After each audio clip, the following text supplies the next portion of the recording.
Good afternoon and welcome to Shell V-Power Motorsport Park. We are here for round 2 of Lamborghini Super Trofeo Asia. We are delighted to be under the sunshine here despite the winter conditions we've seen in the recent days building up to this event. If we look here, you can see this beautiful safety car. It is a Lamborghini Huracan, but if you look down towards the grid, you can actually see that the stage is set for 20 Lamborghini Super Trofeo Evo 2s. We've got 20 of them here this weekend from all corners of the globe, and they're making their way out for the first race of the weekend. Without further ado, we're going to hand over to our commentators, Dan McCarthy. Thank you very much there, Callum Brannigan, and yes, these cars do strike a very, very aggressive pose as they make their way out onto track. Who knew one-make racing for Lamborghini Super Trofeo Evo 2s would be so popular? Well, of course we knew. The Raging Bull is one of the more famous brands around the world, regardless of the automotive industry. I mean, any industry. There's the SQDA Grid Motorsport entry there on screen as we get a good look at the number 63, the Chanwoo Lee, or Brian from Korea there as well. He's doing single driving in that particular car there. The Lamborghini engineers and the crew from the SQDA Grid Motorsport outfit just taking those last few trims, those last final adjustments to get things right. Talking about making fine adjustments, right next to me, Dan McCarthy, who has been living and breathing heartbeat this series over the last 4 or 5 days and is just about to unleash with all of his knowledge that he has gathered. Dan, welcome. How good is it to see these Raging Bulls on the racetrack? Oh, certainly is. Don't they sound absolutely fantastic? It's like a symphony for the ears, that is for sure. Brilliant to have so many of them here. And such international combinations. Got a couple of Aussies, there's Kiwis, and then from countries all around Asia as well. I actually had a chat to our pole sitters, and there they are, the number 84 car. I spoke to Marco Giltrap yesterday, and this is what he had to say. Down here in the lane with a couple of Kiwis, Marco Giltrap and Clay Osborne. They should be front runners this weekend. For you guys, great start to your season, winning both races last time out at Sepang. Yeah, it's been good so far. Sepang was nice, you know, nice and hot weather over there. And now we've come here to the Bend Motorsport Park, which is really cool. You know, it's not a home race for us, but it's as close as we're going to get, so that's cool. But no, we had a really good weekend over at Sepang, winning both races. And for Clay's first time, he did a really good job. Yeah. I was going to say you're the defending champion, but you've got a really good new co-driver alongside you. Yeah, I don't think I've taken any step back in terms of my co-driver. You know, he's gotten on the pace super quickly, and no, I think we're both looking pretty good coming into this weekend. And for you, Clay, how do you think you went last weekend? You seemed to take to it like a duck to water. Yeah, it was obviously a big learning curve for me. Obviously a different car, different track, different climate, but I managed to get there by the end of the weekend, which I was happy about, and I'm still learning the car, which is good, but today we were quite quick, so it's exciting going into this weekend, and hopefully we can have a clean sweep again. For you, you were here literally last week at the Bend in another race series, so it's a track you're very familiar with. Yeah, last weekend we ran the shorter circuit, but this circuit's slightly bigger, it's a bit cooler, so it's high risk, high reward, so yeah, I'm excited. For you, returning to the Bend, as you say, you were here last year and had good results here as well. Yeah, we did have some solid results, and I feel this year we've actually come back a lot stronger. We developed the car a lot at the end of last year and even the start of this year, and we've made some big progress. You know, it's a lot of changes you can make to these cars, so I think we've taken a big step forward, and I think this weekend we're pretty confident. And for you, I imagine it's all about the title defence, isn't it?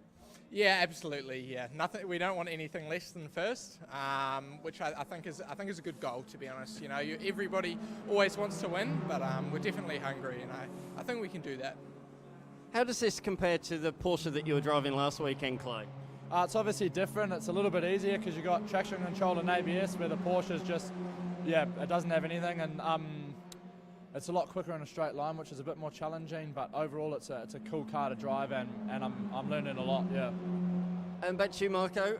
How does this series, obviously you were in it last year fighting, how does it compare to last year? It seems like the level's gone up another notch.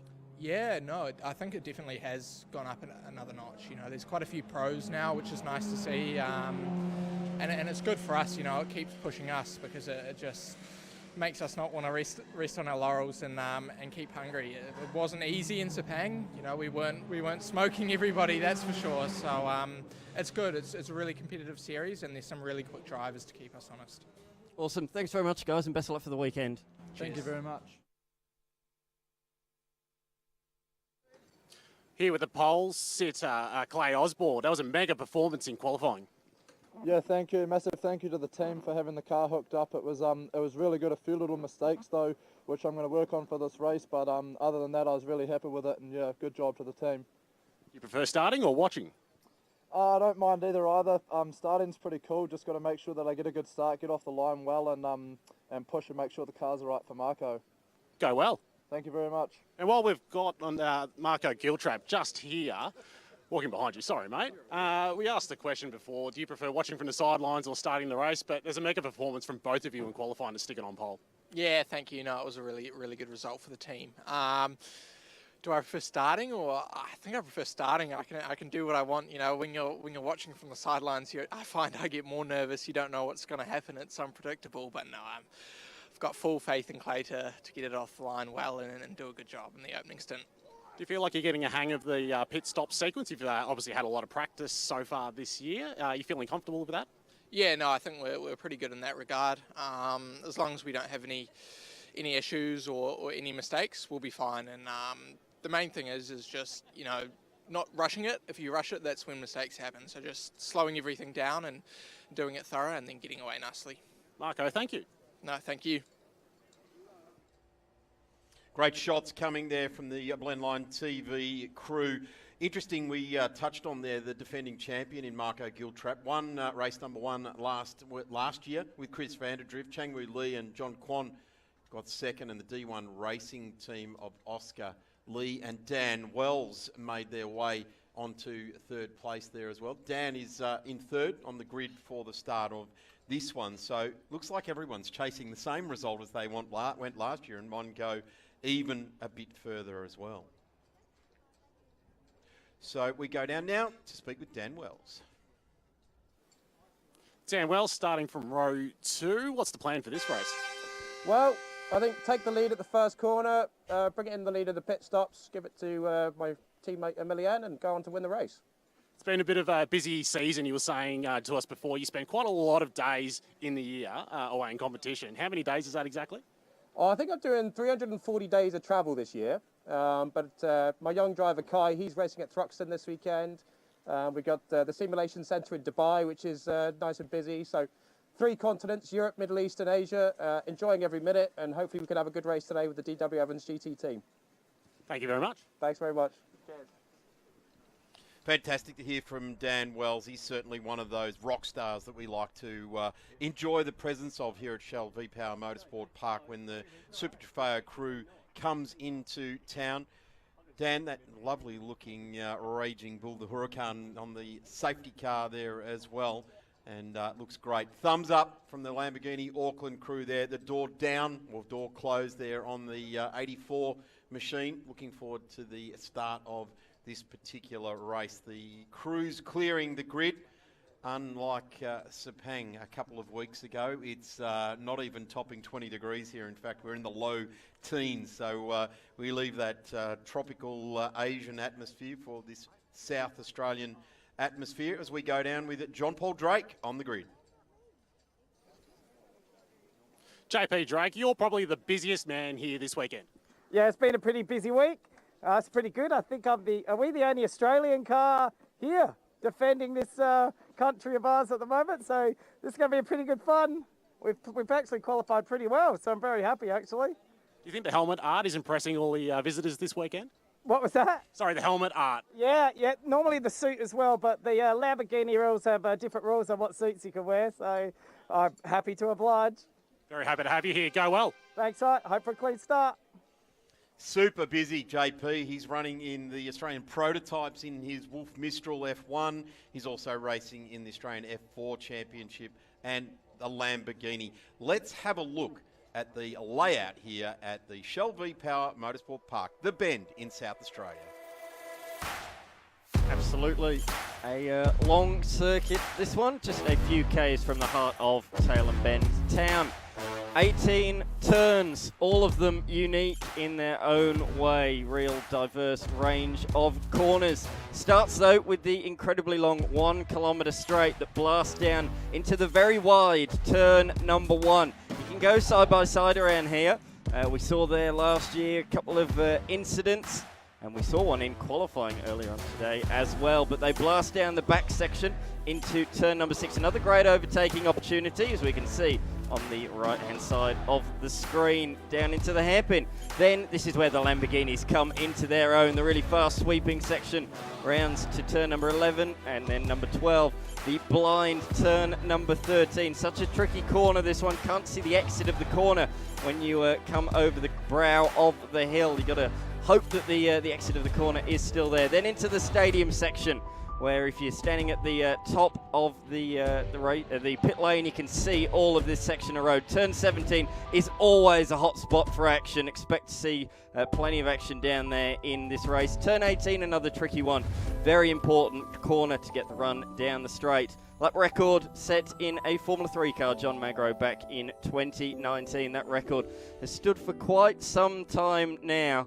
But yes, this should be a ripper race. So many contenders right up the point in. There's different classes as well. We'll get into that as the race progresses, but we are not too far away, Darren, from a race start. That's true. John Paul Drake trying to steal all the Aussie supporters to his team with Mark Pearce in the Jam Motorsport team. There is another Australian team down there in car number 93. It's Adrian Dietz. And this weekend, Antonio D'Alberto. Tony D'Alberto, to the rest of us, we know him very, very well. Troubles for that car, Dan. Last night we had a good chat. They basically, from behind the driver's shoulders, was removed. A new engine was installed in that car. They had very, very small amount of running. Adrian Dietz, in fact, did the qualifying and did a terrific job to bring that car into 15th place. Very, very limited running.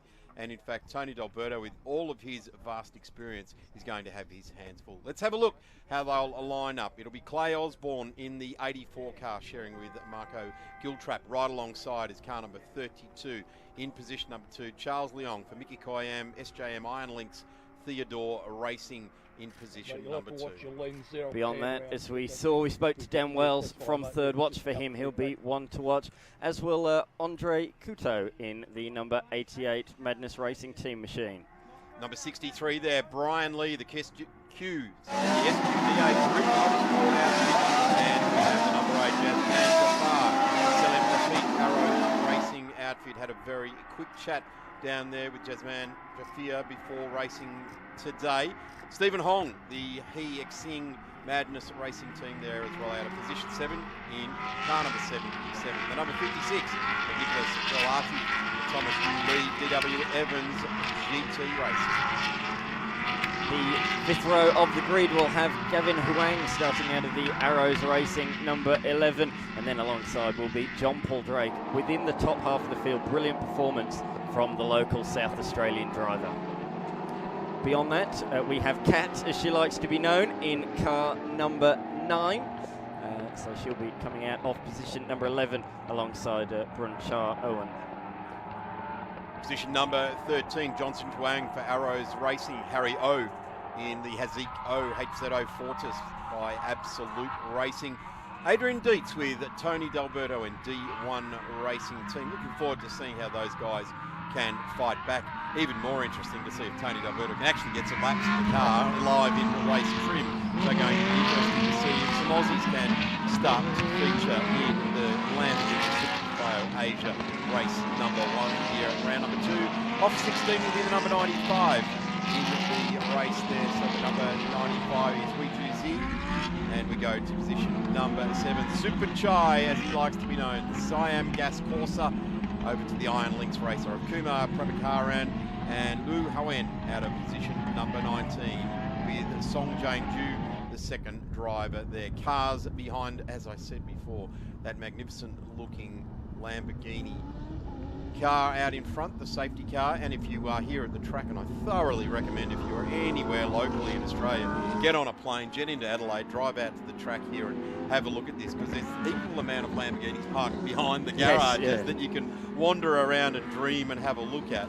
the Raging Bull with a massive presence here at Shell V-Power Motorsport Park this weekend. It's a great atmosphere around the venue. Everyone is interested in these machines, whatever category they're in. They're along the fence line up on top of the welcome centre, watching the action. They really do draw a crowd to the Lamborghinis. And as you say, in between support category sessions, the amount of fans that are down there in what really is a Lamborghini display down there with Murcielagos, Aventadors. Look at the amount of people up at the top of the welcome centre. I noticed some of those guys there, the Victorian 944 racing group up there. They're getting a good look out over the field as well. 4 classes making it up: the Pro class, the Pro-Am class, Am class, and Lamborghini Cup here this weekend. Super Chai in the mix there in the Lamborghini class as well.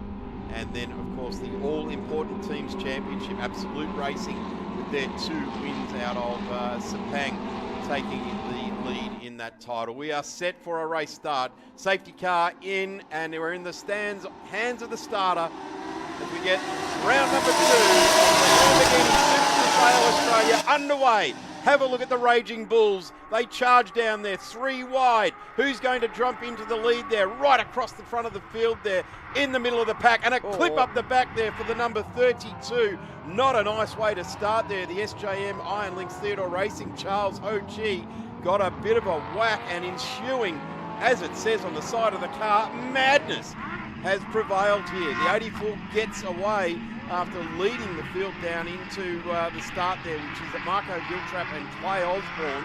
That's Clay Osborne at the wheel, and a wheel destroyed off the side of the 78 there. Sudelik Butcheron, the 2018 first amateur driver in the Lamborghini Super Trofeo Asia Series, and the 63 car regaining there as well. So that was a horrible start for the 63. There's liquid coming out of this machine. There was certainly some fluid anyway around the hairpin coming out from the right-hand side of the car. Not sure if that's all, or I think it might be just water from contact. Of course, don't want to damage the radiators in these machines, so that might be what's done, but this car is not going anywhere. The right rear has been well and truly plucked out of where it should be, and that is going absolutely nowhere for the remainder of this race, and we have just gone safety car. Sudelik Butcheron now being ushered into the medical car there. Car will be recovered, and as we saw, absolute madness and mayhem at turn number 1. That's what can happen here. It is such a wide, with the track map, Dan, as you pointed out, it is very wide into turn 1, so it gives anyone with any modicum of bravery the opportunity to do that dive bomb down there, and I think that's what we saw happen. The 65, the driver's lab entry now, the DW Evans car, Dan Wells and Emilian Carday out there on track at the moment, just trying to pick up where they've dropped down to. Well, they may remain in P4 under the safety car. Yeah, what a fascinating start that is. I'm interested to know if the Clay Osborne car, the pole sitter, has any damage on the racetrack. He was hit by the number 77 car, the Madness car, pretty hard. So he has come into the lane actually as I say it. So there might be damage to the championship leaders machine, as we say. They won both races last time at Sepang, round number 1, and then is in the lane for an unscheduled pit stop within the first few minutes of this race. Great pictures coming out of there. The car getting the once over. The engineers getting a good look at the car. A lot of attention being paid. One of the big movers out of that melee down into turn number 1 was Adrian Dietz in the number 94. Adrian started out of position 15 when they came across the line. He's in position number 8. So the world just opened up in front of Adrian. Good look at the front of this car. That is not Lamborghini Super Trofeo Evo 2, even before you've completed the first lap of the race. But the car number 9 goes up on blocks. That's Kat, the lady driver from Thailand. The YK Motorsports by Star Performance entry. You can see it emblazoned across the front. And they are taking to the Lambo with a mash hammer. Have a look at that. Unceremoniously smacking away on the front of that. That's actually framework. The bodywork's been ripped clear. A couple of the mechanics there getting their hands dirty, trying to bend that bit of bodywork support, I would suggest that is. Probably a front guard support. Back on with the wheel, and they look like they're about to send it. Here's the Absolute Racing car, car number 63, that was right up the front of our field, starting out of position number 5, Changwoo Lee has done a tremendous job to get in such a good position there. But for Lamborghini Soul, they're now in the pit lane, and it looks like they're going to be retiring that Radiator car. issues. Are they retiring this car? Yes, they are, Dan. They're got the whole crew working on that. The Absolute Racing SQDA Grit Motorsport entry. Fantastic looking livery. Here we go, back at the start. Let's see if we can unpick this. Nice run down there. They check up. Cold tyres. Around goes the 84. The 77 into the side. And just trying to catch that red car with the white stripe or the white cross on the side. Didn't quite get who that was, but that nearly ended up even worse. And this is the dead end result. Yeah, absolutely. And for me, that looked like Osborne had already lost a couple of places and then was up the inside of Charles Leong and just made contact with the right rear corner, and it actually spun him around, and he went 90 degrees to the entirety of the field coming around. And when you got a car that's well over 2.5 meters in length, sideways in the middle of a racetrack, unfortunately, it's inevitably going to be hit. He was hit by the 77, and then in evasive action, other cars were also collected in the incident. But yeah, the number 63 of Changwoo Lee, who's a real front runner in this series, in the lane, and looks like they're going to be hard at work trying to get that thing out, trying to get some championship points before the end of this race. Of course, if you finish well in this championship, in the top few places, you will get championship points in your class, and that's what they'll be wanting to do. They'll be wanting to get that car back out there and collect some points, and that's exactly what Kat has done. So the number 9 machine with Kat behind the wheel has been sent back out onto the racetrack, and lucky for her as well, she's actually remained, or she's only gone 1 lap down. But we can see the number 78 about to be brought back in. Have a look again at the replay down in towards turn 1. Have a look on the right of the screen. Yeah, it's the SQDA racing outfit car that got into trouble there. I think that was Changwoo Lee in the 63 that went into the back of the car in front, and that was pretty much where the damage bills started to add up. As we've got the car loaded up now. That's the 78 of Sutalik Butcheron, an experienced racer. As I said, in 2018 was first in the AM class for the Lamborghini Super Trofeo Asia series. As we get a good shot there at the back of the 84, just recovering onto the back of the safety car train. And that's Marco Giltrap, who great that the pole sitter has managed to join on the back of the field. And for us watching the pole car, which was the fastest car by quite a margin in qualifying with a 148.2. The next nearest car was half a second away, which was Li Hongqiao in his Lambo. And well, we're going to watch that car, I would suggest, albeit we don't know if there's any geometry damage or anything like that on the Giltrap Clay Osborne entry. So let's watch and see if the 84 car that started on pole will now be starting out of 16th place with only 2 laps scored in this race. Of course, one now wild and free, and now one under safety car. I would suggest we must be poised, ready to go. Yeah, I don't think we'll be too far away now. It is on the tilt tray, and it's being towed away as we speak, so can't be too far away.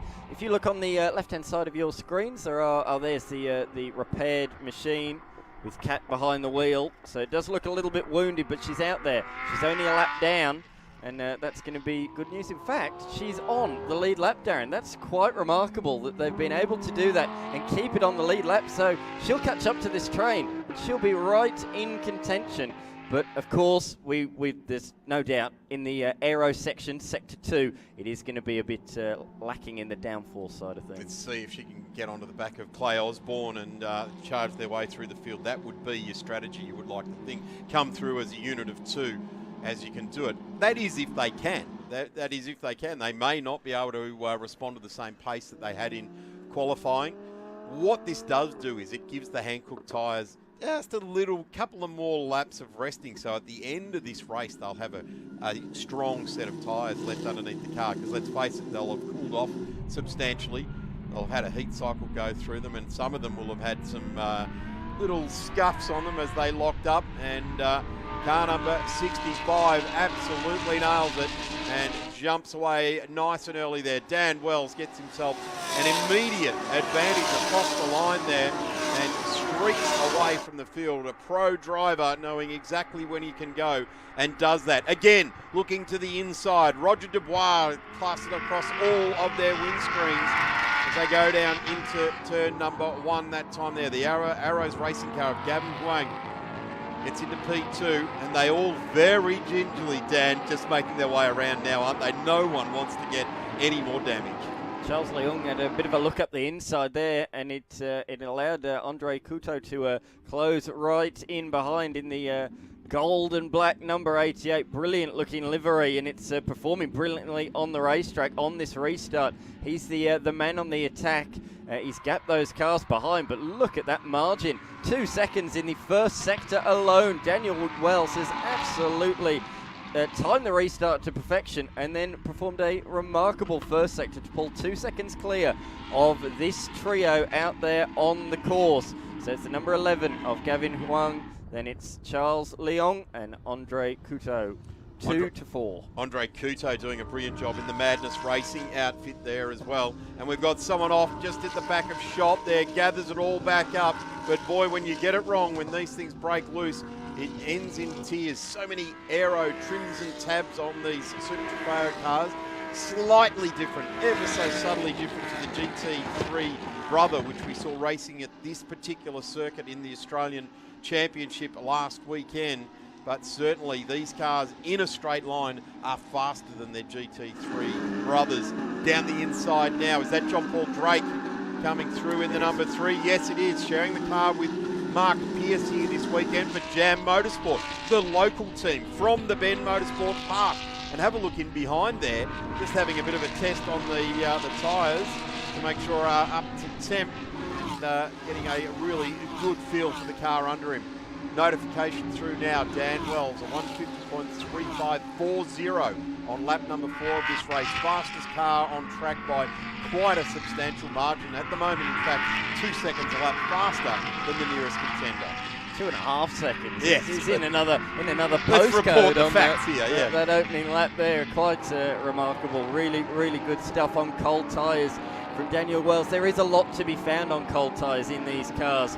Once tyres are up to temperature, there's not quite so much time to be found, but on cold tyres, there's a real disparity in the field. And here comes Osborne making another place up the inside now of Harry O. So that puts him up into position number 10. So inside the top 10, that's about 6 or 7 places, isn't it, in about 5 kilometres. Have a look at Clay Osborne now. He's got iterations for the number 77 as well. The Madness Racing of Stephen Hong. And this is under massive pressure. The number 77 has got the blowtorch all over the back, even though he's shooting his own flames out the exhaust pipe. He is responding in kind out there at the moment. The Kiwi racer on the flashes there, trying every trick under the sun there to try and get through. Clay Osborne off the front row of the grid, went to the back of the grid after the melee into turn 1, and the corner was opened up there by Stephen just ever so slightly. Runs wide, pulls across there. He's got the lead in this battle. At the moment, Clay Osborne has to be very careful that he doesn't make any contact here at the moment. And down the hill they come, around the back of 11 and into 12 now. Up through this magnificent part, up to 13. 14 and come back into the complex where you see the pit lane, and there we go, up the straight this time. And the 77 seems to have that straight line speed mastered, but up the inside now is Clay Osborne. No, shows the nose, cleverly showing the nose, applying the pressure. But Stephen at the moment, Stephen Hong in the Madness Racing team, will hand over to Jizing He at the control point in this race, the mandatory pit stop, and around that magnificent piece of circuit here at the Bend Motorsport Park. under brakes into turn 6. Now Clay Osborne does it very, very nicely indeed. And I tell you what, the 77 didn't open it up. He had to force it through. It was like opening a can. Then he had to really start to work it hard. Young kid's good under brakes, isn't he? Ultra brave, ultra committed, and made that look easy. We can assure you it certainly isn't, but that was a really nice pass from the number 84 driver. This is a good battle on the racetrack at the moment. Good move up the inside. That's the number 88 taking Huang, so that's a change for second position. The number 88 taking the place. Gavin Huang sharing with Johnny Chicotto, who did a terrific job here at this race last year. Was very, very impressive with Johnny Chicotto. Another move there up the inside. I think they're both going to run wide, and this opens the door for Jafar. Very experienced driver in his own right. Raced at Le Mans. He's raced for Triple Eight in Blancpain GT Asia in the past as well. He's tested here, but he was saying to me he's never actually raced here. Off in the dirt in the background, they're running very, very wide. Some really violent moves being placed here. Cars zigging left, zagging right, and bottling up there. The 32 running wide. The 8 and the 11 go through. So Selim Rafiq goes through. And the 11 coming through is Gavin Huang at the moment at the wheel of that car. And they just made a short back and sides of that one. Car in front now under danger from the 32 starting to charge. And we are starting to work right up onto Andre Couto, and Dan Wells has well and truly gone out in the front of this field now. Jasman Jafar, as we say, in that yellow machine. There it is, blasting down the past shot, up to third on debut in the series. So he's really taken to this Super Trofeo racing very, very quickly, and already inside the top 3. That shows the class driver that he is. Jafar at the wheel there. Sorry, I called it a couple of minutes ago as Rafiq at the wheel, but it is definitely Jafar. And cars coming through now. They've completed 16 and a half minutes in this. 6 laps completed. We probably would have thought 8 by now, but that first stanza, turn 1, and then the second and third laps being conducted under the safety car. And now we are up to full race pace. The Hancooks delivering their maximum grip, coming into the operating window very, very quickly indeed. And then hanging on to their optimum performance all the way through to the end of this 50-minute battle out here on track at the moment. There's Gavin Huang again in the number 8. Get a good look at the 11 going up the straight here, the Arrows Racing outfit. And there is the 78, and that is being was recovered. Crash damage there to the Sudulik Butcheron car out of Thailand, and a guy we enjoyed watching last year in this race as well. He came 7th in the True Visions Motorsports outfit, Sudulik Butcheron. Sadly, a retiree in this one. Car 3 going through. That's John Paul Drake at the wheel of the Jam Motorsport entry. He's sharing with Mark Pierce here this weekend. They're in the Lamborghini Cup division, being that they're an interloper, really, a local interloper in the round here in Australia. And it's good to see some Aussies throwing their skills at this international formula. I think he's actually coming under pressure from Hong, and he is in fact going to lose the place. So the local South Aussie falls back to position number 10. Nice move from Hong, really nicely done up the inside into turn number 6. On the left-hand side, you're just talking about the different classes. So the orange class, that is for the pro combinations. The yellow-coloured boxes, that is the Pro-Am class. Then the green is Am, and Lamborghini Cup are the blue ones out there. So there's several different colours out there. Number 95 has taken an off-track excursion. That's Z.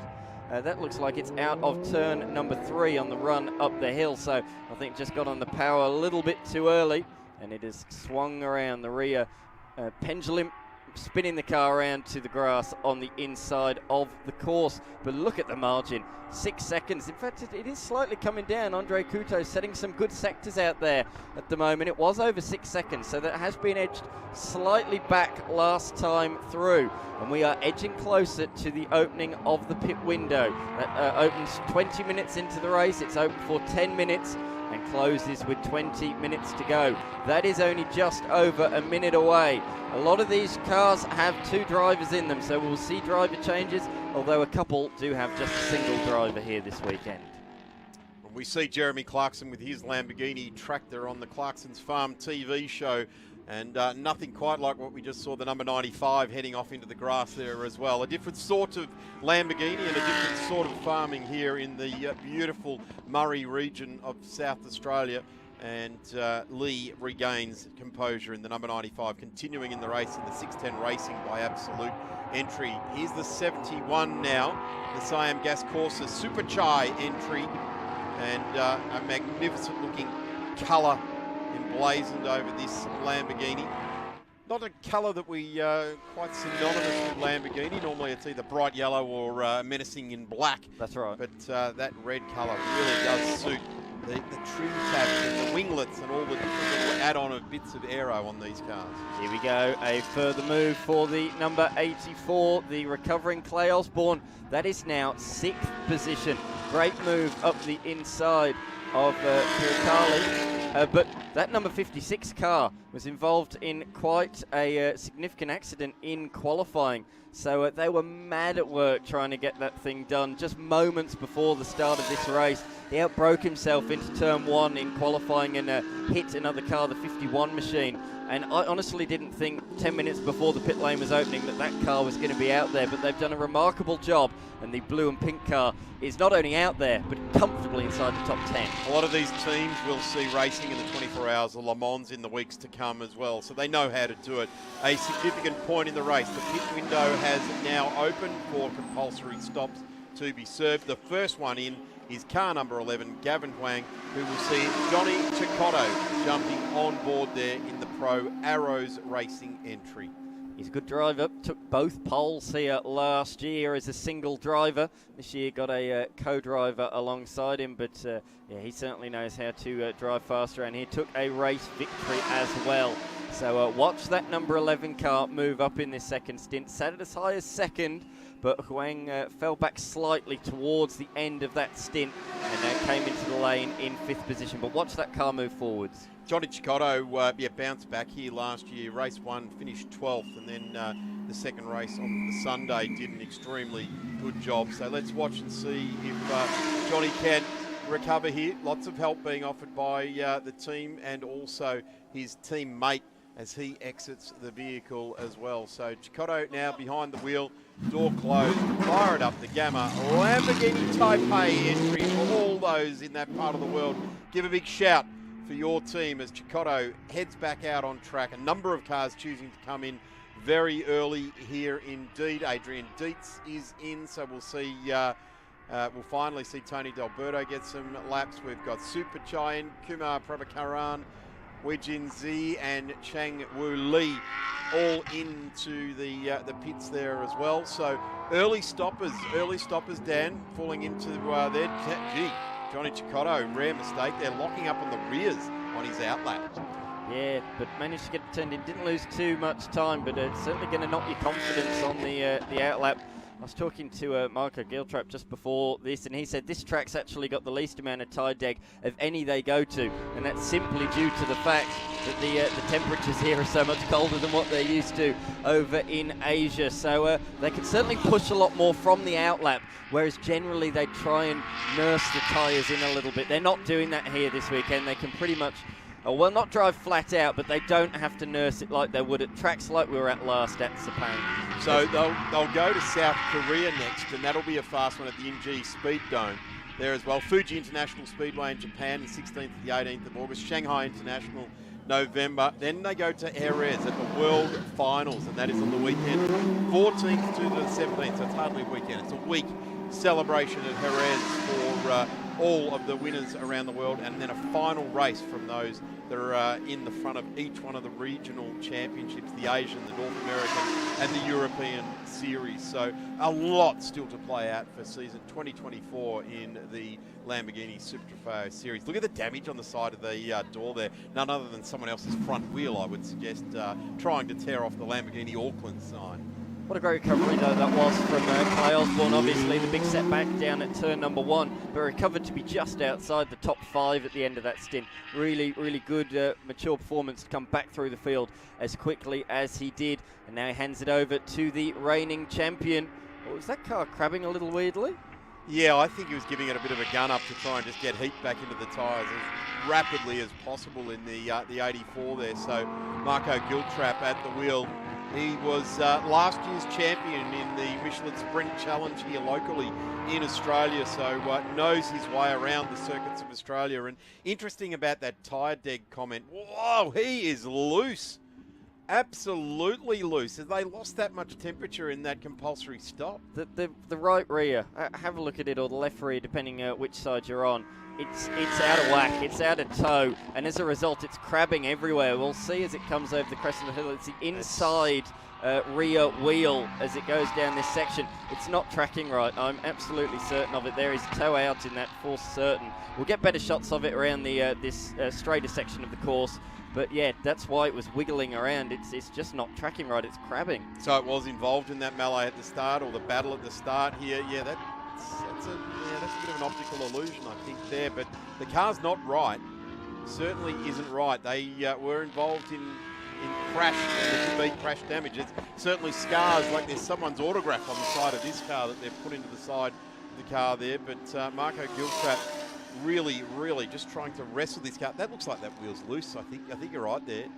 Did they pull the wheels off on that stop? I didn't see that. Maybe Callum can go and ask the team down there in pit lane and see if we can get something on the number 84 Lamborghini Auckland car, or will the car just come straight into the pits? Well, it seems to be performing all right, Yeah, doesn't it? Despite it looking a little bit of a handful, he's flying out there and completes his outlap. Look at that. That is significant crabbing down pit straight. That'll be affecting his top speed and the handling as well. That'll be a real pain to drive. But considering that, these guys are doing a remarkable job. Both Osborne and Giltrap now behind the wheel as well. We've got to give them a real props to drive that thing so quick. Let's not forget out in the front of this race, Dan Wells at 1:49.29, 3/10 of a second faster than Andre Couto out there as well. Jafar's done a tremendous job, but those three cars still yet to do their compulsory pit stop. So we'll wait and see what happens after those cars have come in to complete that aspect of the rules of this race. The number 65 now, the DW Evans, Daniel Philip Wells entry. He'll hand over to Emilien Cardo, the Frenchman, in this pro outfit, and they are making their way around. We're probably not too far away from seeing them come in, because you do not want to miss that compulsory pit stop opening of the pit lane. It makes everything you've tried to achieve come undone very rapidly. There's the 71 there, Super Chai. Where is Super Chai? Currently in the standing 15th in the race on the road, having a battle with Kumar Prabhakaran and Harry O, as they are fighting it out for, what is 13, 14, 15? No, it's 14, 15, 16 on the road. Tony D'Alberto in the number 93 car in 13th place now, taken over from Adrian Dietz. Let's see. This is Tony's, I'm going to say, sighting lap in the car for the first time this weekend. I had a very quick chat to him earlier this morning, and he's done about 4 laps in the car prior to qualifying. That was really just an experimental session, really qualifying, just getting used to the car and everything. So to qualify where he did in his qualifying session, he's in and around the top 5 for his when he starts the car tomorrow. But here we are. Look, Wells is trying to overtake, or lap I should say, the number 84 machine. Is the 65 still yet to stop. We'll have to do so soon, because the pit window is only open for another 2 minutes. This is pretty impressive. 2 drivers operating at a very skilled level. Bit of a whack on the front there for this team. The number 8 in the pit lane. This is Jafar. Dan, you've been impressed with Jafar's stint so far in this race, done a terrific job. We'll now hand over to Rafiq and to continue through to the flag. 21 and a half minutes left in this journey. The first 30 minutes has absolutely flown by, even though we had a very early stanza under safety car. We've got back underway, and there has been no end of action here in the Lamborghini Super Trofeo Asia Series for 2024 continues on. Gone is the heat of Malaysia, welcoming the cooler climate here in South Australia. This weekend, of course, winter down under, if you're watching from anywhere else in the world. I know there's big interest in Italy, and of course across North America and Europe, where they're watching the series, and they are going to be watching these drivers for when they end up at Jerez later on in the year. Very close in the pit lane there. I think that could be an unsafe release. The driver in the fast lane, Jafar's co-driver, had to jump on the brakes there. So that was Salim Rafiq. Well, he's going into his first stint in this race series and already hasn't even left the lane, and he's trying to avoid an incident. On debut, that is it. A baptism of fire into Lamborghini Super Trofeo Asia. And there it is. Needs more than a tax shield. Probably needed a force field around the car then, so he didn't get an issue with it. But the 8 continues underway, undamaged. And that's the Arrows racing car, Salim Rafiq at the wheel. A Pro-Am entry in that class. Losing a spot now to the charging car there. I think that was Cat, was it? Your Cat still it was. Out there? Yes, certainly, and pushing on nice and hard too. Is it Johnny Chicotto? Maybe it was Johnny Chicotto in that red car with the white signage on the side there as well. Yes, definitely pick it up there. So there he goes, Rafiq. The 11 and the 51, identical liveries, both part of the Arrow Racing team, so that's where we've got slightly muddled there. But yes, it was indeed the second option of the 2 that we went for that made the move there. And the pit window has closed, and our race leader has been in for a minute. As long as you are in the lane when the pit lane closes, you're all right. So Dan Wells won't be getting a penalty for it, but he is the last car, and he's just taking off now, actually. Roars down the pit lane, and we expect him to be emerging back out in the lane. Well, his co-driver will be emerging back out in the race lead. Emilian Cardo at the wheel now. A spin there for the 95, and my count says that's the 3rd spin for that car. So obviously issues going on there that need to be attended. The car looping at a moment's notice on the driver cannot be a great fun weekend if your car is going to go around on you like that at every given opportunity. Here is 65 car, our race leader, Emilian Carde at the wheel now. Dan Wells set a fastest lap of 1:29.29 on lap 11, actually completed 14 laps. So let's see how Carde can go in his stint to the end now. 18.5 minutes left in this journey. And the very wide open spaces, beautiful scenery of South Australia in the background there. That's how our country rolls on and on over the hills and far away, essentially. The number 93 coming onto the straight now. And this is Tony D'Alberto, the Australian. Go back and have a look here at the green number 33. And that is not what you want to know. No contact with anything, just a very ginger slide. And the director doing the right thing and just showing everyone that mistake. So a big slide there for the 33. That would not have been enjoyable. It was a huge moment, and about to go a lap down now. Great heads-up driving, sees Emilian Carde coming through and moves out the way, but I think a new pair of underpants might be in order there for Kumar Prabhakaran. That was a real hairy moment. You don't want to lose the car there, and just a couple of centimetres from the wall. Or do you just want to shake it off like Taylor Swift and get on with the race in front of you? We go down to the pit lane with Callum Brannigan, who's got Dan Wells. Thank you, boys. Here with the race leader. That was an amazing opening stint, handing over to your teammate, Emilian. How was that? Yeah, well, thankfully it went just as I said at the top of the show. Really, really lucky. Had a good start. Got into the lead, of course. I think there was a bit of carnage behind. Kutu had a really good start on the left, but managed to get in front of Charles, and then from then, of course, safety car made it a little bit more difficult. But the car, got to thank the DW Evans GT team, Matt Harvey, the engineer, Lamborghini Osaka, Lamborghini Kobe, and Prosperity Investment Management. Everyone's done such an amazing job running 2 cars here this weekend. Only our second event, and let's hope Emilian can bring it home. Catch your breath. Yeah, thanks, man. Thanks, Callum. Thanks, Dan Wells. He's a good chat, Dan Wells. He never fobs off the media. Always stops and has a chat. I managed to catch him at a bit of an awkward time this morning and he was getting into the car to do qualifying, gave me the best 30 seconds of his day, and caught up with him after last year as well. We met him for the first time, but very strong driver, a very safe pair of hands, and a very fast pair of hands as well. His ability to dance on the pedals and apply the steering wheel is nearly second to none in this type of racing. But it's great to have him here in our country here this weekend. Let's have a quick look at the entire leaderboard, Dan. There, our race leader, car number 65, just handed over from Dan Wells, and we've just spoken to Emilian Carde. We go back to Johnny Cicotto in car number 11, who's the pro driver there as well, into position number 2. Mickey Koyo, this is a good one actually, with Mickey Koyo coming through into P3 at the moment. Car number 32, that was with Charles Long coming through in the first sector there as well. Marco Giltrap into P4. Oh yeah, you spoke about that 32 combination.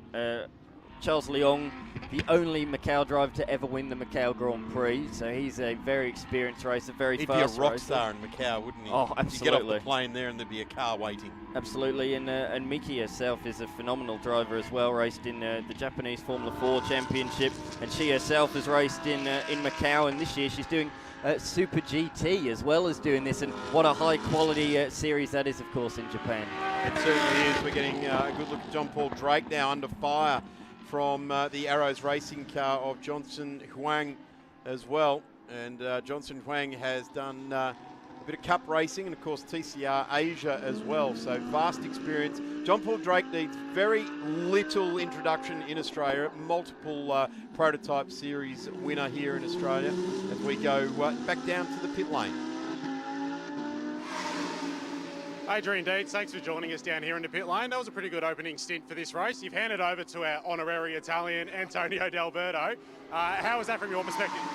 Yeah, look, it's been a bit of a struggle for Tony and I. We had a technical problem with the car yesterday, so we only did half of free practice 1, nothing of free practice 2. Boys worked so hard. We hit till midnight last night fixing the car, straight into qualifying. I think I made up about 8 spots on the first lap, which was terrific, and car's good, so hopefully Tony can bring it home. Do you feel like you're getting your head around the Super Trofeo model Lamborghini compared to the GT3 one you drove last weekend? Yeah, look, it requires its own style, and Tony and I were here last week in GT3 Evo 2 that we race in Australia, and it requires a very different driving style to that car. So, we're getting our heads around it. We're really enjoying it. It's a great car to drive, and really just happy to be part of the series. And just lastly, how good is this? 20 of these cars, an international category here in South Australia. Where would you rather be? Oh, look, the Shahins have just...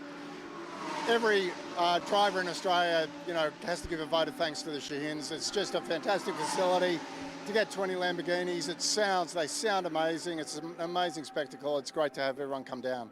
Thank you, Adrian. Thanks. Cheers. Adrian is a massive fan of the Lamborghini race car. I'm pretty sure it's the only race car he's ever driven. He's had a number of them. He goes to great trouble to make the cars look magnificent in that tribute livery to like the TDK Pro Car type of livery there as well. Oh, the 7 off there in the replay, and that's another one. Dan McCarthy, I think, what did you say? Reaching for a new set of strides after that one, because let me tell you, rejoining, gone off down one of the GT part of the racetrack, which is another layout there, but the number 7 rejoins and continues.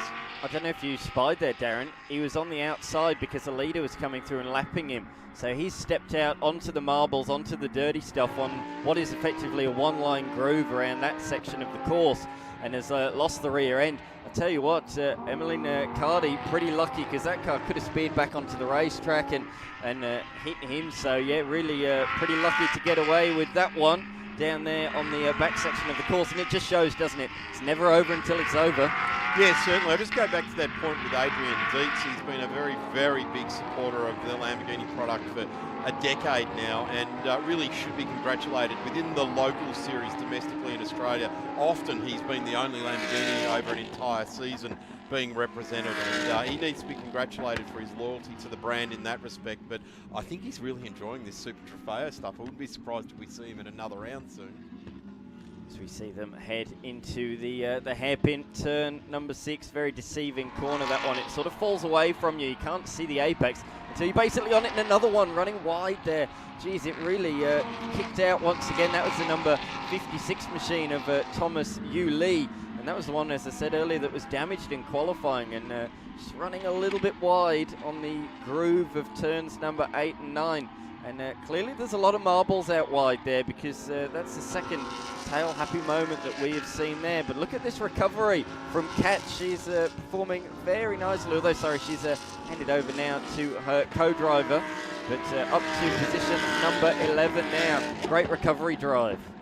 Certainly is. Kat's handed over to Kat Thorne and doing a very, very good job there. Fighting back after obvious jet damage earlier on in this race. Mark Pearce is now in behind the wheel of car number 3, and just getting a bit of a look now through the field here. Jonathan Cicotto out there as well, and this car did its fastest lap on lap number 13, and just seeing this car pressing on nicely, not doing anything flashy, just bringing the car through to the finish. This is Mika Koyama, one further back in position at number 3, and we can see on the longer shot there, 1.7 seconds away from each other between Mickey and Jonathan in 2 and 3. And there's the number 11 car, Jonathan Cicotto, and getting the power down. Wow, and ranging right back into appearance. There's the 32. Oh, the 7 around again. 1 lap ago was Hao-Ween Lu's spin, the driver from China. That's on the inside of the shorter version that the Speed Series is using here last weekend. So that's happened on the exit of turn number 14, on the run to turn number 15. That's a very strange place to go off. So all by himself, understeers out wide, and is it going to hit the gill trap car? No, the championship leader just about avoids. Brilliant evasive action taken by the 84 machine. Cat-like reflexes to stay away. Oh no, there was a bit of damage.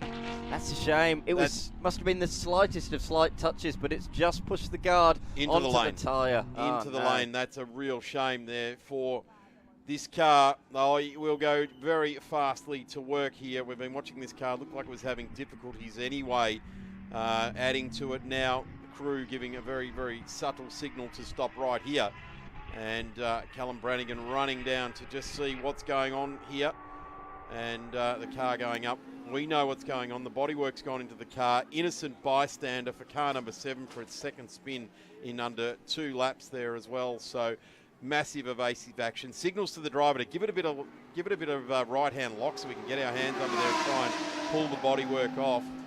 I'll tell you what, Dan, if you had your Lamborghini come into the local garage and they started tearing away at the front of it like that, you'd be fairly upset, wouldn't you? But this is racing. This is what happens. It doesn't matter if you're running around in a go-go mobile or you're running around in a Lamborghini Super Trofeo. You want to get back in the race, you've got to make the thing safe so that you can't do it. Get a bigger hammer, that'll work, and that's what they do to get that guard away from that racing Hankook tyre. They've recovered up to 4th position, but this is absolutely murdering them, this unscheduled pit stop with less than 10 minutes to go. And there it is, the 100-mile-an-hour race tape that might have to go on as well. They might want to calibrate that torque wrench when they do the wheels up later on, because that was just being used as a pry bar, a high-precision instrument getting it used there. But certainly this is feverish. They're all looking to the team leader there. He looks like he's sporting a broken arm there, his arm in a sling. And they want to get this car back on the ground and out on track. Wave it through. So it's got damage on the right rear, and now it's got damage on the left front. So it's it'll all even up. It'll all even up out there on track. We're about to find out, aren't we? 56, this is the Thomas Yu Lee machine. That's on the backside of the course, turns number 9 and 10. That couldn't be in a more precarious position if he tried. Horrible position. And having a barbecue out the back at the moment, trying to get the fire lit. It looked like it's lit then, a big burst of flame out the back and underway then. We're actually hearing that the team manager of that car leaving the pit lane, the 84, said send it, go, get it back in the race. So there's a clear signal. I believe, Callum, you're down there in the lane with an update. Thank you, boys. Down here with Clay Osborne. These are not the circumstances we want to see. That's up and down race, into the pit lane twice. That's unfortunate. Yeah, at the start, unfortunately, there was an incident where we got spun out and then a bit of damage to the car. So Marco's done a great job to try and limp it where it is, but yeah, it's pretty damaged. So we're doing what we can. What sort of damage are you nursing? Just bent steering, basically. It's a little bit bent, and some corners it's good, some corners it's not. So it's about trying to manage that balance of the car. But I'm happy with how he's going, considering how bent the steering is. Big reset for tomorrow, mate. Thank you very much. They've rejoined in position number 16, but they are down a couple of laps. I noticed, and you just pointed as well, our resident Australian-Italian Antonio D'Alberto is up to 4th position and leading the Pro-Am class with Adrian Dietz. So the Aussies on debut in the series, performing very nicely. He overtook Chen a couple of laps ago. It was when we were looking at that car in the pits that the move was made. And he's already pulled 11 seconds on his nearest Pro-Am rival in the number 88 car. So a really good few laps for Tony D'Alberto, former TCR Australia Series winner. Many laps in the local touring car scene here as well. A bit of a star joining the Team Penske Racing, continuing on with Shell V-Power Racing as well at DJR. So Tony D'Alberto, a long career, had his own race team, 2-car race team in the development series locally, touring in the local touring cars here in Australia. Very, very experienced and safe pair of hands to give a race car to. We're getting a look now at Harry Zaril in the number 5 car out there on track, currently sitting in position number 8. Maybe it's Harry O at the wheel at the moment. Either one of those two. Right behind now is the yellow and black. Is that the number 3 it is coming through there? Mark That's John Pierce. Paul Drake. No, Mark Pierce behind the wheel now. Yeah, so John Paul Drake handing over to a driver that's had a few laps around here in recent times in the South Australian Tin Tops category. Mark Pierce getting used to this Lamborghini machine, so putting that to good use out there on the racetrack, and they're currently sitting 9th outright, but 2nd in the Lamborghini Cup class. So that is the fight for class honours that we just saw on the screen between the 2 yellow cars, number 5 and number 3. But looks like they're about to be put down a lap by the outright race leader, Emmeline Cardi, leading by 10 seconds ahead of Jonathan Cicotto and Miki Koyama. Those two just separated now by 0.8 of a second. Great competition up the front. 3.5 minutes left to go in this journey. And here's the interval. Cicotto to Koyama, 0.868 of a second. The 11 and the 32. 11 currently just holding on to that lead with Cicotto and Miki Koyama next. We're just talking about the 93 of Dietz and D'Alberto. They are that's a fair old gap further down, over 40 seconds to those two. So we're looking to cement that top 3 at the moment to contend the last 3 minutes of this race. Carde, Cicotto, Koyama, and that is where our I'm going to say our race winner will come from one of those 3. You know, I love a good fact. The last time that Giltrap didn't win the pro class in this category was here at the Bend 12 months ago in the Sunday race, losing to Cicotto. So that shows how dominant Giltrap has been in the last 12 months of this championship. It does, it certainly does. And coming down under, albeit not the home track, you can tell when they talk they've got that New Zealand accent, just like you've got the Midlands accent, yes. Dan. We don't all talk like I do, and they're strictly the Australian accent. An interesting version of the English language, some people would say, but they're doing a very good job, these New Zealanders, and they have come to our country for many, many years and given us an absolute hiding over many years as well. So the New Zealanders, it's a small country, but very, very strong and proud heritage in racing, that is for sure. The McLaren name, of course, started from there, Bruce McLaren. And that's the number 7 again. To me, that is spin number 3 for the number 7. I think we might be up to 4. We might have lost count on one, but that's trying to get it started there. The flames just licking away in the exhaust system of this car. Have a look at this. This is well on it now. Miki Koyama, a beautiful bit of driving. They're holding that racing line. The car looks to be doing it nicely, and that's when you know you've got a good driver at the wheel. If the car looks as though it's trying to slide or trying to move around a lot, as Mark Pierce just gets out of the way of the charging Miki Koyama, and that's down to 0.7 of a second now to Jonathan Chicotto. Let's have a look at this. Oh, Hey. Under brakes there. That car just dove to the right.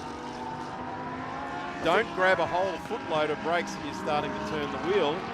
That's what happens. Yeah, that was, look at the tyre marks across the racetrack.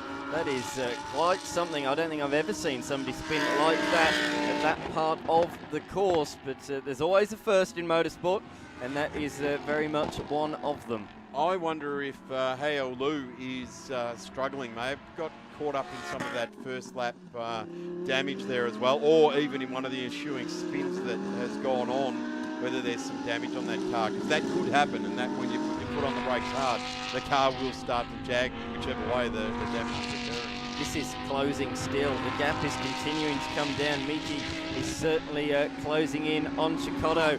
I was down there in the Ironlinks pit yesterday, and they were saying, Miki, she might be a rookie in the series, but she is a real talent. Absolute talent. But Jonathan Chicotto's just responded. It's gone out to 0.7. We're on our last lap here, race fans. Let's see how these remaining 18 cars in this race.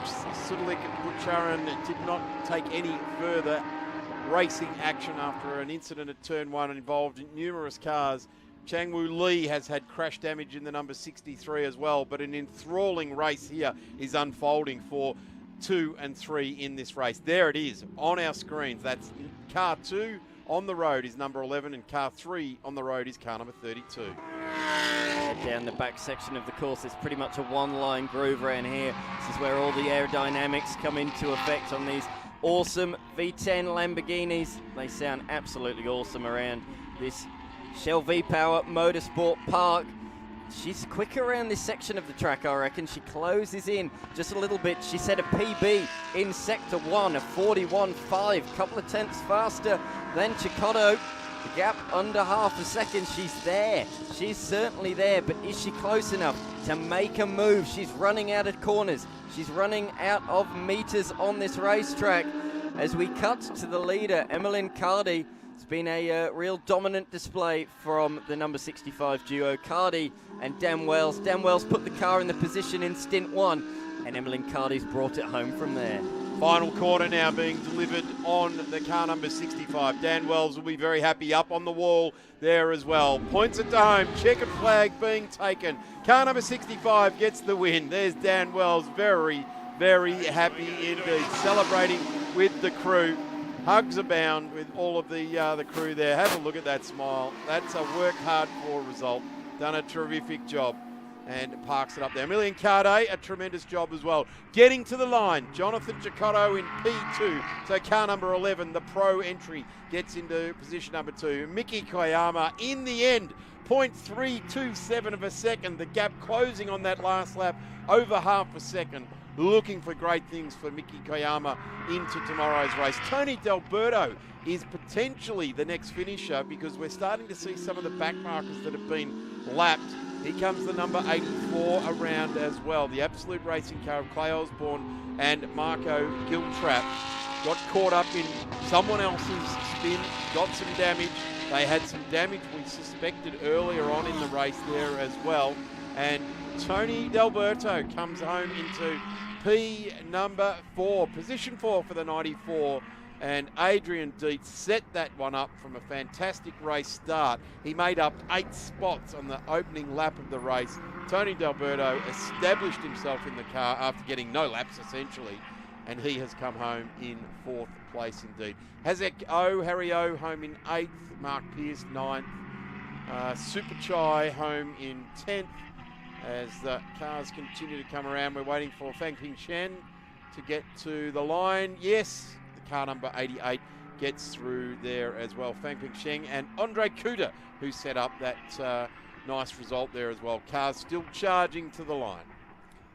Car number 9, the wounded machine with Kat, and then handing over to Pukatawut. they finished not only 6th outright, but they won the AM class. So they repaired that car under safety car conditions. They got the car back out there on the lead lap, and they recovered to win the AM class. That's my drive of the race. I agree. I really do agree. Emilia Carde takes the race win in Pro. Pro-Am goes to Tony D'Alberto and Adrian Dietz. The AM, we've just discussed that. Lamborghini Cup goes to Harry O. In second place is John Paul Drake and Mark Pierce. And that is the class victories. Confirmation, well, not confirmation, provisional results at this point in time. The FIA and Motorsport Australia will adjudicate on those results before making them official. Dan Wells and Emilian Carde get the win there in car number 65. Position number 2 to car 11, Gavin Huang, John Chicotto. 3 is the 32, Charles Leong and Mickey Koyama. Both did a tremendous job to bring home that car. The 93 of Adrian Dietz and Tony D'Alberto, albeit a minute behind. 4th is 4th. When you're starting the race right down the field there, just looking back, it was outside the top 10. In fact, it was 15th when those guys started. That is the mechanical marvel of the race. We go out to 11th, Thomas Leung, Nicholas Pirati. 12th is Li Shuing and Hai Wengjun. That's a good result there. They started down the field. Steve Hong, He Xiang, Salam Rafiq and Jazim Jafar. I don't think that's a good representation of the pace they actually had, Dan. I think they had more, if luck had have gone their way, they would have had more in that. There was a number of cars that got damage in that. Of course, Changwoo Lee in car number 63 got damage. Brian Lee, as he's known, he got damage, as did Sutlik Butcheron, crash damage from turn 1. Multiple spins from Jiling Lee in the 95. A big slide from Kumar Bravacharan in number 33. And we think about 3 very big spins from Harawan Liu, the Chinese racer there as well. So a really entertaining 50-minute race. In fact, I think the level has stepped up from last season's racing here at Shell V-Power Motorsport Park. In terms of the Lamborghini Cup, that went the way of Hazik O and Harry O. We saw that they were being hounded by Mark Pierce late on, but they held on to take the Lamborghini Cup class. Look at this. Absolute jubilation, and rightfully so. It's a really great win. What a start, though, from Wells. It really set it up, didn't it? From third on the grid or on the rolling start, made his way into position number 1, and it really set their race up from there.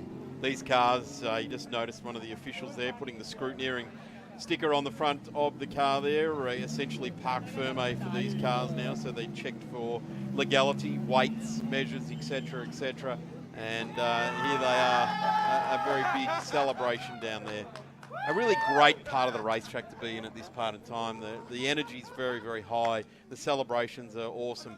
What they have to remember, Dan, is that they've got to back this up all again tomorrow, because we've got another 50-minute race in the waiting for the Lamborghini Super Trofeo Asia Series, starting at 10 minutes past 12 tomorrow. So get the celebrations. There'll be champagne, of course, and these guys will celebrate. The crew, they've got the inglorious task to prep the car again for racing tomorrow, and just getting off all that mandatory safety gear, the head and neck restraints, the helmet, etc., etc. It's quite a lot of kit for a professional race driver these days. Emilian Carde, so we can see, taking off all his gear. His first victory in the series, a debutant in the championship this year, and that's why they're so elated. It's been a good couple of rounds for them, and to get a win already in race number 3, a really impressive performance from them. And Dan Wells, the veteran in Lamborghini racing, as well, taking another victory. He was the Pro-Am champion last year. How's the smile on his face as you start to pull on that first hat and you get it there? We have got some jubilant winners down in pit lane with Callum Brannigan. Thank you, boys. Down here with the winner, Emilian. That must be an amazing way to finish race 1 this weekend. Yeah, absolutely. We've been working really hard throughout the weekend. It's been great all the time. I'm discovering this track, and it feels really good to start with a win. That was a mega start by Dan, wasn't it? He did a hell of a job. I mean, I couldn't expect for a better teammate. So yeah, he basically did a perfect job throughout his stint. Congratulations. Over to you, Dan. That was a mega start, as was just touched on, but you must be absolutely elated with that performance. You predicted it. Yeah, I saw it in my head and I had it in my mind's eye going into the start of the race. Executed, was I think a little bit fortunate because there was a lot going on behind me, but no, a million brought it home really nicely. Yeah, big thanks to everyone and a million for putting the trust into myself, into the team. It's wonderful to have him here, and yeah, what a way to win the race. Congratulations, boys. Well done. Thanks very much. Just while we've still got, I can spot Jonathan Chicotto here and Gavin Huang, second place getters here for race 1. You must be thrilled with that performance. You're on the podium last year and you're back again here in Australia. Exactly. My dear teammate did an amazing start from 11th to second. Decent, yeah. He didn't go 11th first, he did 11th second. So it could be better. But yeah, we arrived second after all, and amazing. I'm very happy. Yeah, it's a very amazing finish, yeah. Good job. Congratulations, boys. Thank you.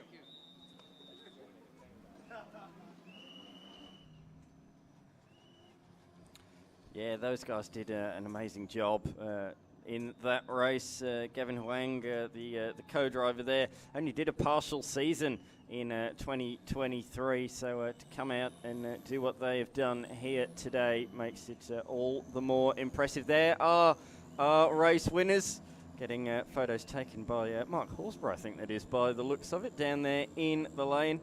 Great photographer, has been for many years in Australian motorsport, but look at that. They are absolutely, can't wipe the smile off their faces. They are absolutely chuffed, and as they should be. They really were the dominant force in that one, with Cardi bringing it home in the end with the victory. Well over 5 seconds from the 2 cars behind. Wasn't that a battle for position number 2? Miki coming home just shy in the end, the margin just a couple of tenths of a second at the line. I'm interested to see that battle resume tomorrow. But what can the first 2 race winners do? Giltrap and Osborne, how will they respond tomorrow? They will be starting off pole position in tomorrow's race, so I'm sure they'll be looking to rebound as quickly as possible. That race will be at 11:50 Australian Central Standard Time. That is here in South Australia. We're about an hour's drive from the Adelaide CBD, the capital of South Australia, if you're watching internationally. If you're watching on the eastern states, of course, as you know, add on half an hour to that, 12:20 local, on the eastern states, 12:20 p.m., but yeah, 11:50 local time. Our race winners are heading around into the media centre, and then they'll be heading up towards the out towards the podium out the back of the pit facility this weekend, taking photos with all the fans, and there are a lot of them here this weekend. So many people here to see the Lamborghinis, and they'll be satisfied with the race they saw, that's for sure. Certainly got their money's worth. It was a real entertaining way to kick off proceedings this weekend. They'll be back with another 50-minute race tomorrow, but there's plenty more to come still today. Up next, we have race number 1 of the Australian Formula 4 Championship. So, of course, that was revived just a couple of weeks ago. Round 1 was here at the Shell V-Power Motorsport Park, and they'll be out. 13 drivers entered this weekend. And beyond that, we've got plenty more action. The Australian Prototype Series, Australian Formula Open, and then we finish things off with Hyundai XL Masters for the gentleman drivers. There's the names of the race winner in that one. Look out for those. That name tomorrow, the blue and black machine, Dan Wells and Emmeline Cardi. And that whistle means that the next race isn't too far away, but what an entertaining way to kick things off here at the Shell V-Power Motorsport Park. Of course, it is really a round of the SAM Champs, the South Australian Motor Racing Championships, and this, though, is the Lamborghini calendar to come. As we said, Sepang, round number 1, was last month, then making the long visit all the way over here to Australia with all the shipping containers and everything. It's remarkable what they've done to make this event happen. Following this, over to South Korea, Japan, China, and then, as we say, a sort of world final where it'll be decided in Spain, and then there'll be a few of the other Lamborghini categories from around the world descending on the historic Spanish venue. Of course, hosted a couple of Formula One races, including the controversial 1997 Formula One World Championship. But that is where the season will end. Of course, that track's still used by MotoGP today. But Darren, that really was a cracker to kick things off. Certainly was. It's nothing short of the Raging Bull's finest, really, isn't it? It's a brand that is synonymous with motorsport. They align perfectly with motorsport. The cars look fast, standing still. Just touching on some of those, facts and figures, if you like, Dan. The shipping containers that arrive here at the track, they arrive at last minute. They've come from Sepang. They get loaded up there. Some of the cars get loaded with damage on them, and they get wheeled out here at the track on Wednesday, and the teams have to arrive from overseas and get to work with the car. It really is one of those, in my head anyway, a logistics nightmare, but they just managed to do it like clockwork, and they do it via their 3 series around the world. Can you imagine when they all descend on Jerez and at the end of the year, and they all want to win those races at the end of the year? There's a spare parts container out there, so they all have their own containers, but then if they need spare parts they don't have, there's a container just with spare parts. There's also a container. A kitchen. Yes, exactly.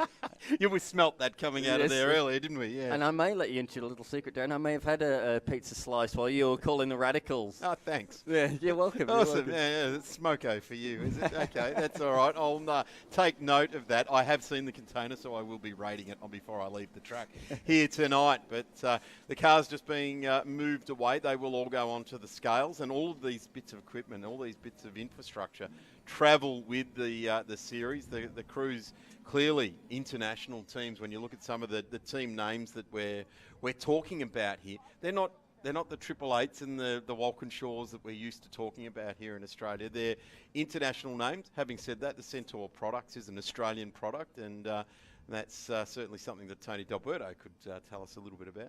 It's true professional teams in some regards, some of the teams. I mean, one of the teams here this weekend is Iron Lynx, a team that may be familiar to people watching, going, I'm sure I know that name. They run the factory Lamborghini WEC cars. Let's go now to the podium for the results for race 1 of the Super Trofeo Asia Series. First place, the number 65 entry, DW Evans GT, Dan Wells and Emilian Carde. And in second place, the number 11, Arrows Racing, Gavin Huang and Jonathan Chicotto. And in third place, the number 32 entry, SJM Iron Lynx Theodore Racing, Charles Leong and Miki Koyama. It's now my honour to invite Mr. Francesco Scardoni, Region Director of Automobili Lamborghini Asia Pacific, to present the trophy to the winners.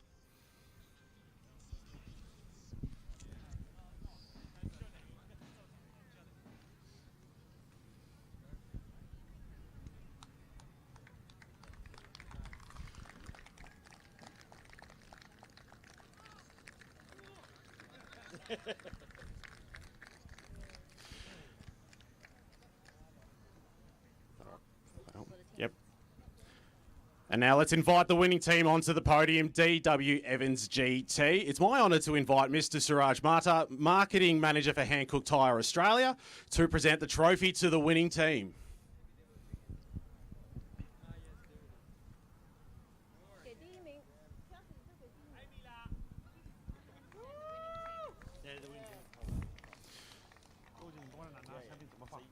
And now the winners and awarding guests are invited to take photos.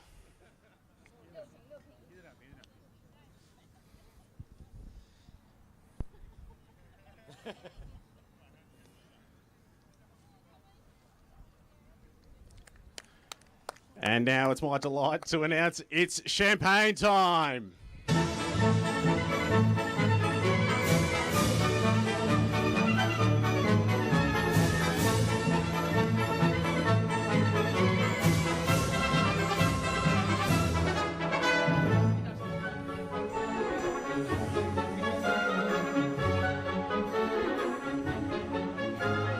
And now is the podium ceremony for race 1 of the Pro-Am class for the 2024 Lamborghini Super Trofeo Asia here at the Bend.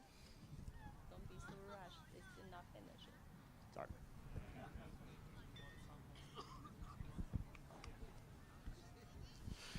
So now it's time to present trophies for the Pro-Am class. In first place, let's invite them to the podium. The number 93 D1 Racing Team, Adrian Dietz and Antonio D'Alberto. In second place, the number 88 Madness Racing Team, Chen Fangping and Andre Couto.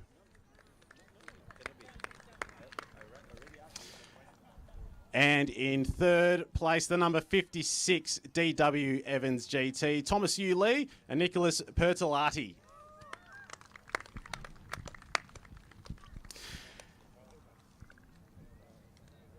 And now it is my honour to invite Mr. Peter Crombie Brown, Country Manager Oceania of Automobili Lamborghini, to present the trophy to the winners.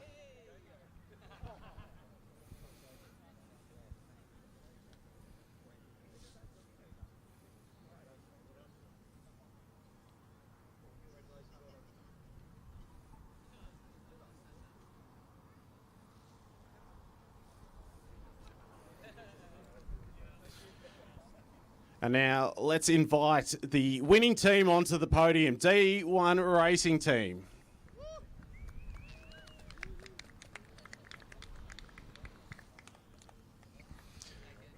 And it's my honour once again to invite Mr. Suraj Mata, the Marketing Manager of Hankook Tyres Australia, to present the winning team trophy. Now, guests and winner drivers are invited to take photos.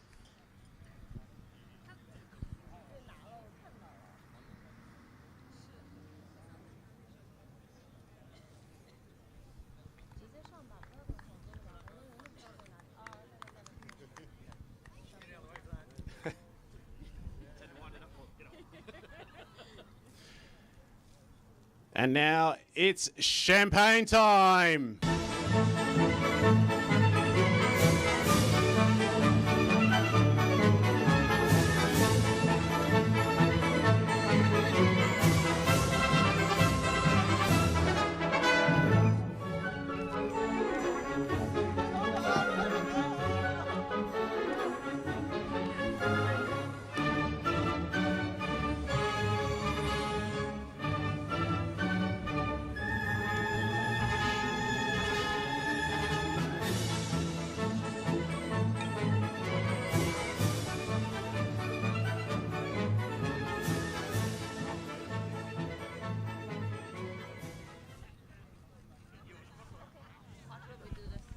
We do the amateur.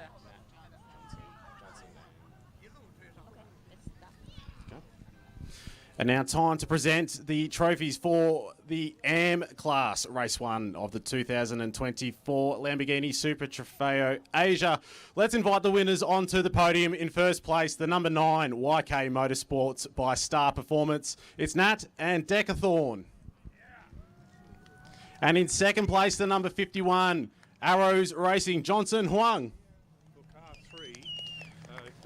And in third place, the number 95 entry, the 610 Racing by Absolute Entry with Li Zhuanyu and Ji Wen Zhan. Because he's driving F4. Okay. It is now my honour to invite Ms. Nikki Demetrio, Brand Manager Oceania of Roger Dubuis, Australia, to present the trophies to the winners.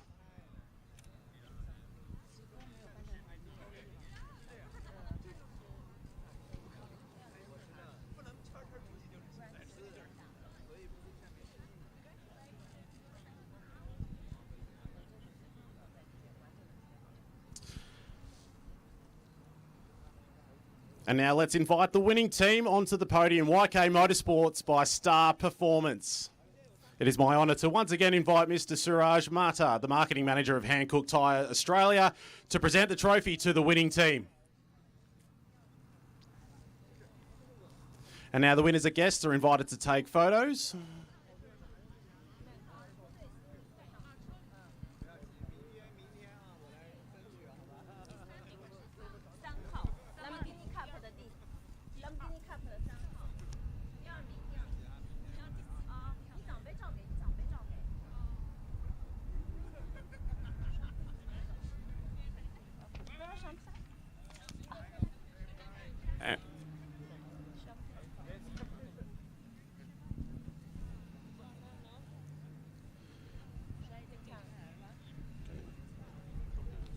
And now it's champagne time.